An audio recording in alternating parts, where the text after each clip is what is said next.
భారత పౌరుడిగా, చట్టాన్ని రాజ్యాంగాన్ని గౌరవించే పౌరుడిగా నువ్వు అక్రమ కేసును నీ అధికారాన్ని అడ్డం పెట్టుకున్న మీద పెడితే, ఇష్టం వచ్చినట్టు బురద చల్లితే తప్పకుండా రాజ్యాంగపరంగా న్యాయపరంగా నాకున్న ప్రతి హక్కును వినియోగించుకోవాల్సిన బాధ్యత నా మీద ఉంటుంది.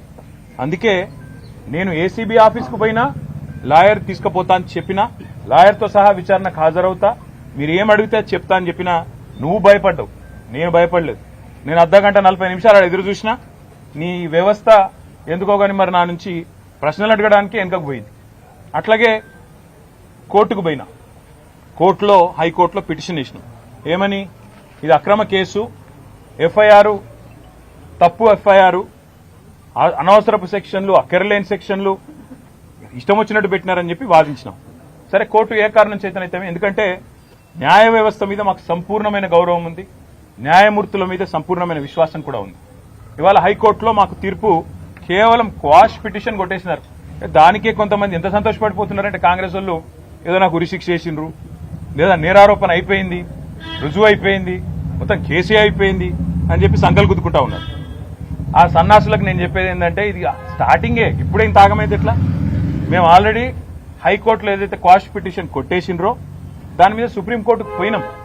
సుప్రీంకోర్టులో మ్యాటర్ ఉన్నది. ఇప్పుడు అది ఎప్పుడు వస్తుందో వస్తుంది. అది సుప్రీంకోర్టు ఎట్లా నడుస్తుందో ఆ పద్ధతి ప్రకారం 2 రోజుల్లోనో 3 రోజుల్లోనో వారం రోజుల్లోనో ఎప్పుడు వస్తుందో వస్తుంది. అక్కడ కూడా న్యాయ పోరాటం చేస్తాం.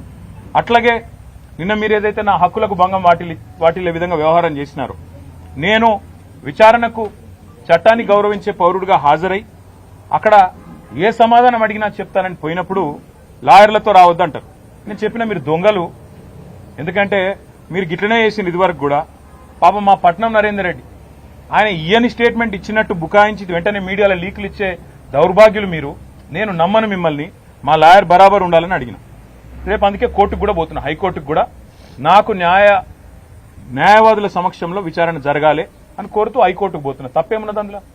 న్యాయ వ్యవస్థను తప్పకుండా నాకు ఇవాళ ప్రాధేయపడి వారిని అడిగి నాకు ఈ దుర్మార్గుల నుంచి చట్టపరమైన రక్షణ కల్పించడానికి అడుగుతున్నాను. నేనేం వేరే అడుగుతలేను కదా, ఆ పని చేస్తున్నా. దానికి కూడా కాంగ్రెస్ లకు ఏమేమో ఆగమాగం అయిపోతున్నారు.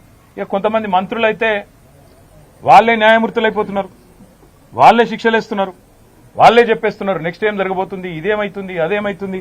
వాళ్ళకి నేను చెప్తా ఉన్నా, ట్రయల్ మీడియాలో జరగదు, ట్రయల్ సెక్రటేరియట్లో జరగదు, ట్రయల్ మంత్రుల పేషీల్లో జరగదు, ట్రయల్ న్యాయస్థానాల్లోనే జరుగుతుంది. గతంలో మీరు ఇట్లాంటివి అనుభవాలు ఎదుర్కొన్నప్పుడు మీరు కూడా కోర్టుకే పోయినారు, మేము కూడా ఇప్పుడు కోర్టుకే పోతున్నాం. దానికి ఇంత గగురుపాటు ఉలికిపాటు ఎందుకో మంత్రులకు నాకు అర్థం కావడం లేదు.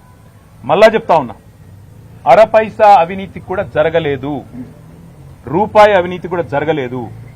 మళ్లీ చెప్తా ఉన్నా, తెలంగాణ కోసం, తెలంగాణ ఇమేజ్ను ఆకాశం అంత ఎత్తుకు తీసుకుపోవడం కోసం, భారతదేశంలో మాత్రమే కాదు ప్రపంచ పటంలో హైదరాబాద్ ని ఒక విశ్వనగరంగా ప్రతిష్ఠించడం కోసం తీసుకున్న నిర్ణయం తప్ప ఏమీ ఆశించి గాని మీలాగా ఏదో వెనకాల గూడుపుటాన్ని చేసుకొని